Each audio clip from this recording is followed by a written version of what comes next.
China's leader is caught on hot mic with Putin this week, musing over the possibility of living to 150 years old using transplanted organs.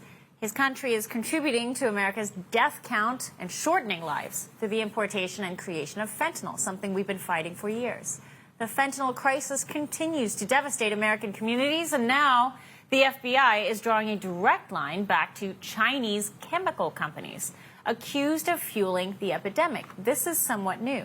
In Cincinnati, officials unveiled Operation Box Cutter, one of the largest international drug conspiracies ever indicted. 22 defendants, including 4 companies in mainland China, are charged with shipping fentanyl precursors disguised as pharmaceuticals.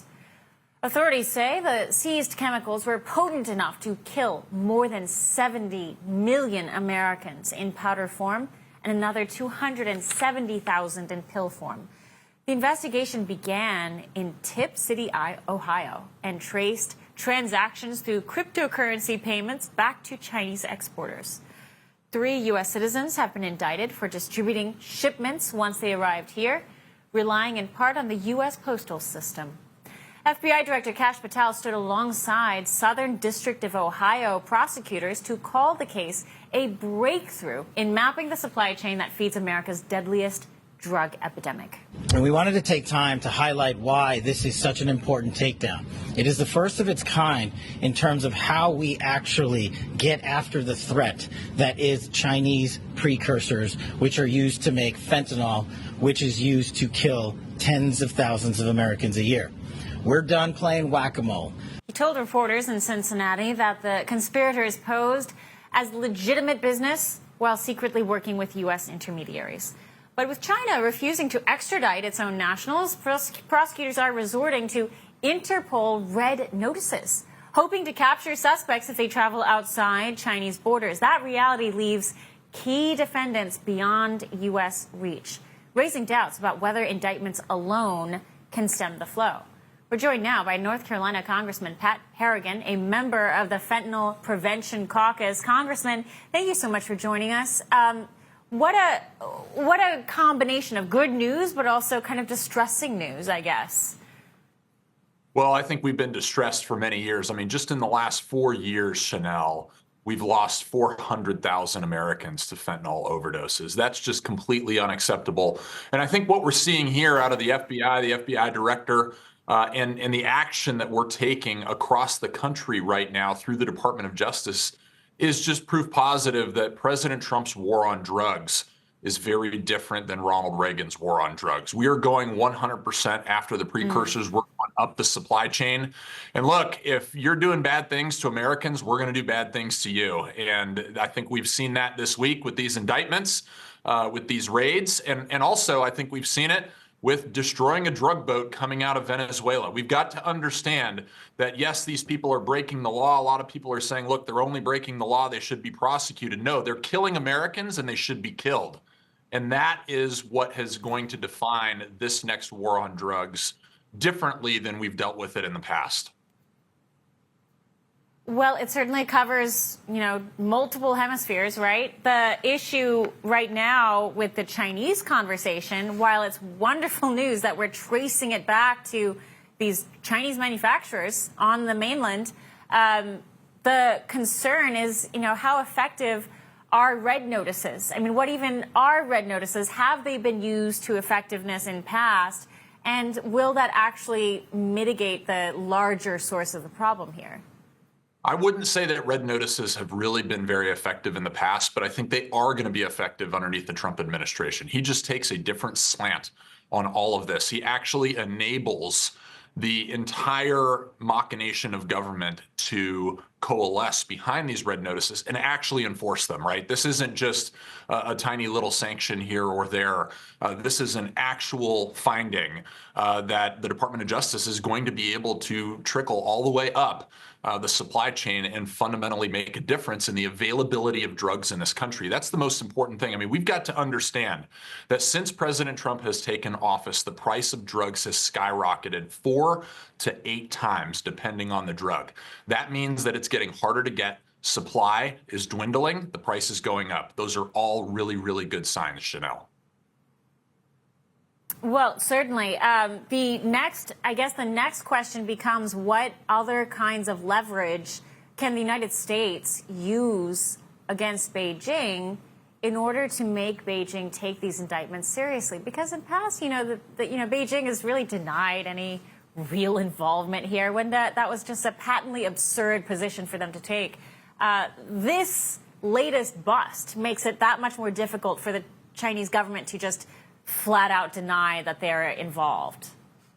Yeah, I think we're past the point where anybody's accepting China's just blanket denial that they're not involved. They are gratuitously killing Americans. And that's what we've got to understand. This is explicitly intentional by the Chinese government. All they are trying to do is kill Americans of all sorts, walks of life. Doesn't matter. They just know that they're sowing chaos here in the United States. We are absolutely not going to let them get away with that. Well, what kind of leverage do you recommend the president and his team use in these next trade talks? I know that the team has been bringing this topic up every single time they meet with the Chinese delegation, which obviously has been a little more tense in the last few times they've met. But they do bring this up every single time, at least the Trump team does. Is there anything more that can be done at this moment, given the lay of the land? I think what you're seeing is the integration of a full spectrum approach to dealing with this. And it starts on the political side with trade and tariff negotiations, right? I mean, right sizing the way that our international trade actually works and using that as a lever against the 400,000 Americans that China has killed in the last 4 years is incredibly effective, but it's only one piece of the puzzle, right? I mean, we have to be doing these raids from a law enforcement perspective. We've got to be doing prevention outside of this country, all the way up the supply chain, to include the actual transportation of drugs, finished drugs that include fentanyl in them, from South and Central America into the United States, getting back to what we just did with the boat out of Venezuela just a few days ago. I think we are sending a very clear message to the rest of the world. America means business on this. You are not going to be able to kill Americans with your deadly drugs. Can you give us more insight into the Venezuela strikes? I mean, we've sent a lot of resources down there. If you look at the kinds of resources we sent down there, that doesn't seem like it's just a normal drug bust. That was a all-out mission to clamp down on Tren de Agua and take down some pretty key drug ships. But at the same time, that's quite a message. That's exactly right, Chanel, and you framed it perfectly. It is what it is. It is a message, and it's the beginning of a much harsher message that Venezuela will learn. Maduro will learn as the leader of that country, who is systematically supporting the drug trade through the government on an official basis. This has got to stop. And everybody who's engaged in the drug trade has to understand that what they're doing is killing Americans, and America is about to respond by killing them.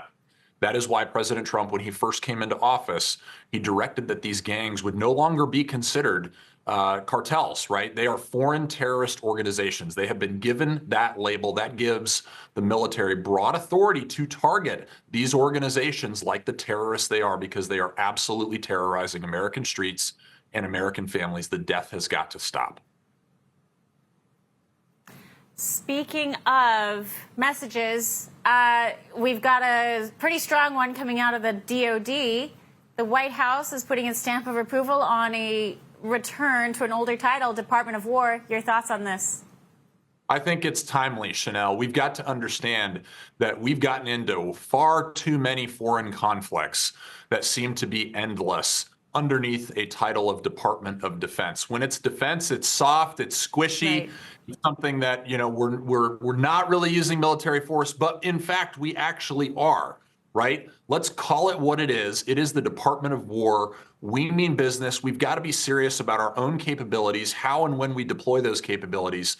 Simultaneously, we've also got to be very strong in the presence of our adversaries, and we've got to get them to understand that we mean business. And when we go to war, we go to war. We're not playing defense. We are actually waging war, and we are going to win.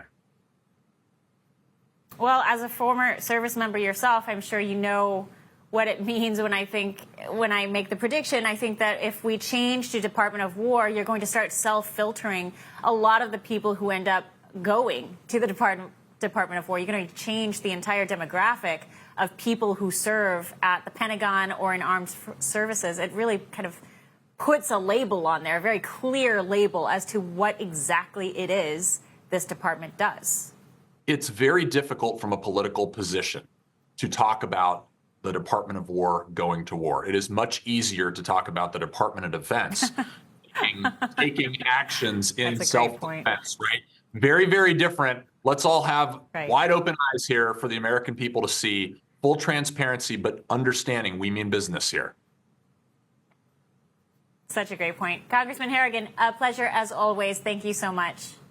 Always great to be with you, Chanel. Thanks for having me. Stay tuned. South Carolina Attorney General Alan Wilson has appealed to the Supreme Court to overturn his state's pro-transgender bathroom policy. We are still talking about this, but listen to where this conversation is going. He joins us next. We'll be right back.